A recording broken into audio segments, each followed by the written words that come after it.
Hindi आशुलिपि dictation संकलन 113, 114 और 115 speed 100 शब्द प्रति मिनट स्टार्ट। कांग्रेस अध्यक्ष सीताराम केसरी ने आज यहां ऐलान किया है कि देश की जनता नेतृत्व के लिए कांग्रेस की तरफ देख रही है। स्टॉप। देश एक बड़े संकट के दौर से गुजर रहा है। स्टॉप।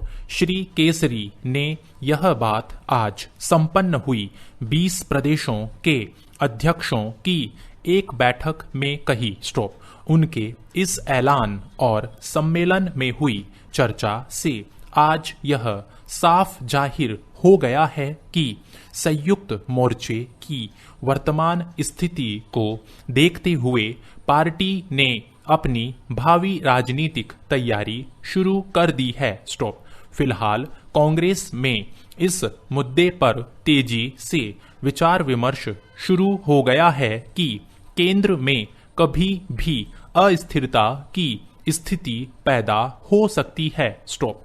ऐसे में पार्टी को मध्यावधि चुनाव का लाभ उठाकर केंद्र में सरकार बनाने का दावा करने की अंदरूनी तैयारियां करनी चाहिए। स्टॉप। मध्यावधि चुनावों के बारे में पूछे गए सवाल पर पार्टी प्रवक्ता ने भी स्पष्ट इनकार करते हुए कहा कि स्थिति बहुत नाजुक है, इसलिए वे फिलहाल कोई टिप्पणी इस बारे में नहीं करेंगे। स्टॉप। कांग्रेस ने विभिन्न राज्यों में अभी से अपने पर्यवेक्षक नियुक्त करने का महत्वपूर्ण निर्णय भी लिया है। स्टॉप।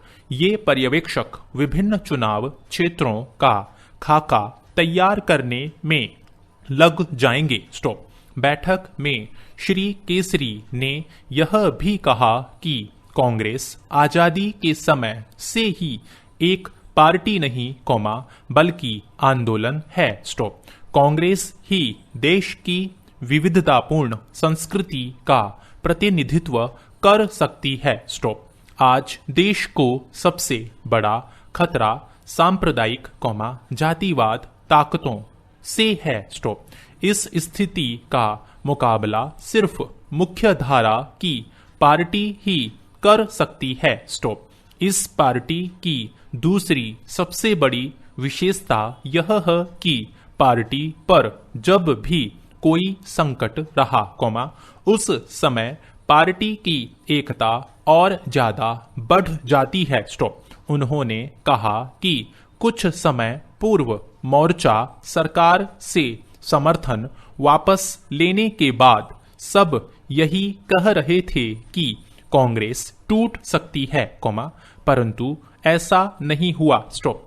बैठक में सभी प्रदेश कांग्रेस अध्यक्षों तथा श्री केसरी ने पार्टी को मजबूत करने की भावी रणनीति के बारे में सुझाव दिए। स्टॉप। प्रदेश कांग्रेस समिति के वित्तीय कार्य प्रणाली को सुधारने पर चर्चा हुई। तब भी श्री केसरी ने सुझाव दिए कि प्रत्येक प्रदेश कांग्रेस समिति को जिला कांग्रेस ब्लॉक समितियों के कार्यों की समीक्षा कर उनकी निगरानी करनी चाहिए। स्टॉप। गैर कांग्रेस शासित राज्यों में जिला स्तर से प्रदेश कांग्रेस स्तर तक विपक्षी दलों का मुकाबला करने की रणनीति नए सिरे से बनाना चाहिए। स्टॉप। बैठक में यह भी तय किया गया कि प्रत्येक प्रदेश कांग्रेस समिति तथा अखिल भारतीय कांग्रेस समिति पार्टी के संबंध में एक पाक्षिक अखबार का प्रकाशन करने जा रही है। स्टॉप। यह उनकी पार्टी के लिए अच्छी बात है। स्टॉप। पैरा। यह महत्वपूर्ण निर्णय भी लिया गया कि कलकत्ता में कांग्रेस का जो अधिवेशन अगस्त में होने जा रहा है उसके बाद विभिन्न राज्य में सम्मेलन किए जाएंगे। स्टॉप। पैरा। महोदय सबसे पहले मैं आपका ध्यान देश के विकास के संबंध में खींचना चाहता हूं। स्टॉप। हमारे देश के विकास में आज जो बाधा आ रही है, स्टॉप। शायद जनसंख्या वृद्धि हो सकती है, स्टॉप। आज देश के विकास में बढ़ती हुई जनसंख्या एक अवरोध उत्पन्न कर रही है, स्टॉप। अतः जनसंख्या वृद्धि पर हमारा नियंत्रण करना देश की सबसे बड़ी आवश्यकता है, स्टॉप। यदि परिवार में महिला शिक्षित होगी तो उन्हें इस बात का महत्व मालूम हो सकता है कि परिवार सीमित रखने में हमें कौन कौन से लाभ हैं और सीमित परिवार रखने से हमारी आर्थिक समस्याओं का समाधान किस प्रकार से हो सकता है, स्टॉप। इसलिए हमें शिक्षा पर ज्यादा जोर देना चाहिए, स्टॉप। निरक्षरता के अनेक कारण हो सकते हैं, जिसमें से प्रथम तो यह है कि माँ बाप के पढ़े लिखे न होने पर बच्चे भी प्राय निरक्षर रह जाते हैं, स्टॉप। यह बात हमें स्वीकार करना पड़ेगी कि इस तरह संपूर्ण देश में माता पिता की निरक्षरता लाखों बच्चों के निरक्षर होने का कारण हो सकता है, स्टॉप। दूसरी बात यह है कि जनसंख्या की तीव्र वृद्धि और निर्धनता को भी उसके लिए जिम्मेदार ठहराया जा सकता है, स्टॉप। रोजगार से सीधे जुड़े होने के कारण उनमें शिक्षा के प्रति उत्साह में कमी दिखाई देती है, स्टॉप। पैरा। इस संबंध में एक बात तो यह भी है कि अंग्रेज भारत से जाने के पहले जिस शिक्षा पद्धति को यहाँ पर छोड़ गए थे, उस पद्धति ने जनसंख्या बढ़ने में कम योगदान नहीं दिया है, स्टॉप। मुझे अफसोस के साथ कहना पड़ रहा है कि खेतीहर मजदूर कारखाना मजदूर अपने बच्चों को इस भय की वजह से स्कूल नहीं भेजते कि घर में एक कमाने वाला कम हो जाएगा, स्टॉप। फिर ऊपर से स्कूल की वर्दी किताबों का व्यय और अन्य खर्चे गरीब अभिभावक के अंदर बच्चों को पढ़ाने के रहे सहे उत्साह को बिल्कुल ठंडा कर देते हैं, स्टॉप। पैरा। महोदय, इस प्रकार से खेत में काम करने वाले मजदूर की सोच यह रहती है कि हम दुगुना घाटा उठाना पड़ेगा, इस कारण वह पढ़ाई छुड़ाकर अपनी तरह काम में जुटा लेता है, स्टॉप। यही कारण है कि हमारे यहाँ बाल शिक्षा के मामले में अपेक्षित प्रगति नहीं हो पा रही है, स्टॉप। पहली कक्षा में 100 बच्चे दाखिल होते हैं, उनमें से केवल 23 बच्चे मुश्किल से 8वीं कक्षा तक पहुंच पाते हैं, स्टॉप।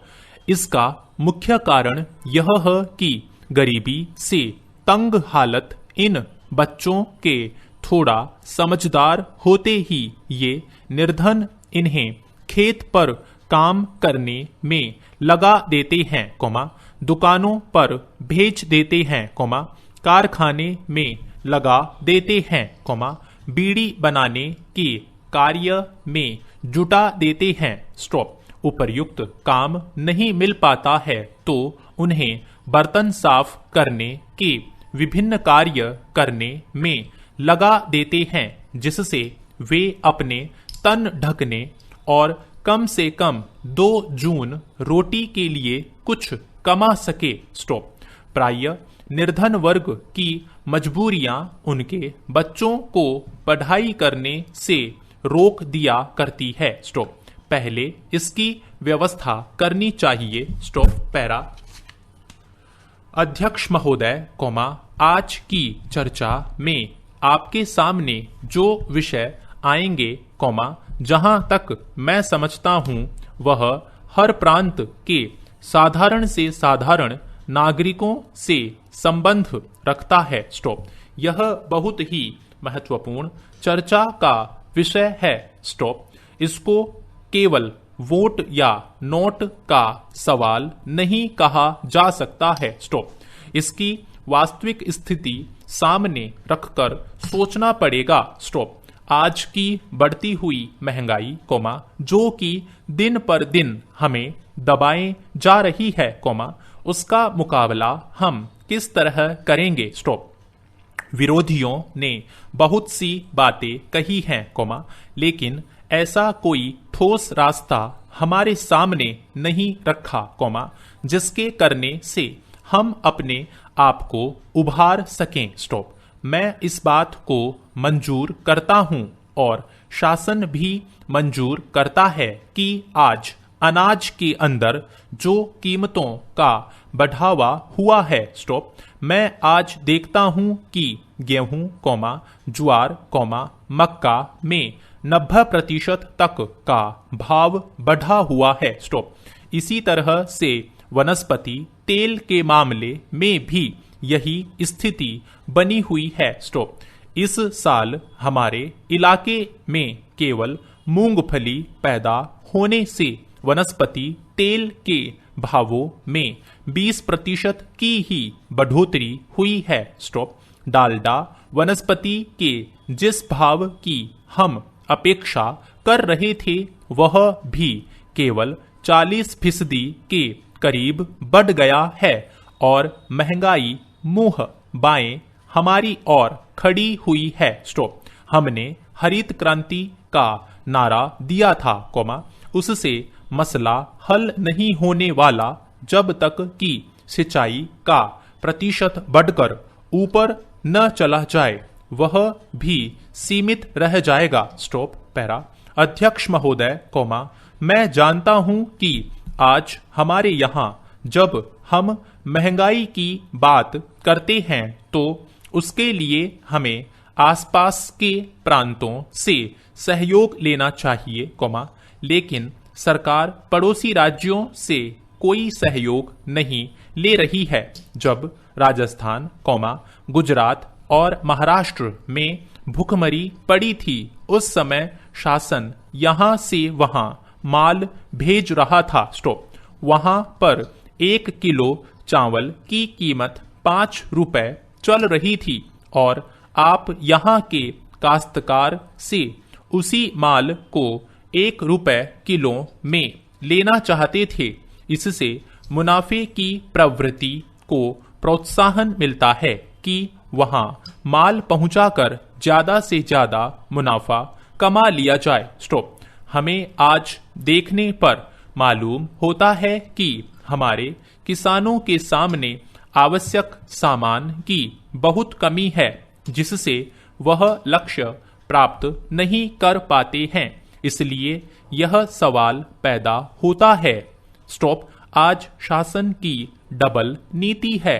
एक और शासन वस्तुओं पर नियंत्रण रख रहा है और दूसरी तरफ खुले बाजार में भी माल रख रहा है। स्टॉप। यह सब चीजें काला बाजारी का कारण होती है और इससे महंगाई को प्रोत्साहन मिलता है। स्टॉप। शासन ने जिन चीजों पर नियंत्रण किया था वह चीज उपभोक्ताओं तक पहुंचाई जाए तो मालूम होता है कि वह भी नहीं पहुंची। स्टॉप। हम इस प्रकार की डबल पॉलिसी। थैंक यू साथियों, इस चैनल को सब्सक्राइब करें और बेल आइकन को प्रेस करें ताकि लेटेस्ट वीडियो की जानकारी आपको मिलती रहे। गति बढ़ाने के लिए नियमित अभ्यास करें। इस चैनल पर 80, 100, 120, 140 और 160 शब्द प्रति मिनट की गति से डिक्टेशन उपलब्ध हैं जिनका आप स्वयं भी लाभ लें और अपने मित्रों को भी शेयर करना न भूलें। डिक्टेशन अच्छा और बुरा लगा तो लाइक और डिसलाइक अवश्य करें। कोई सुझाव या प्रश्न हो तो कमेंट बॉक्स में लिखें।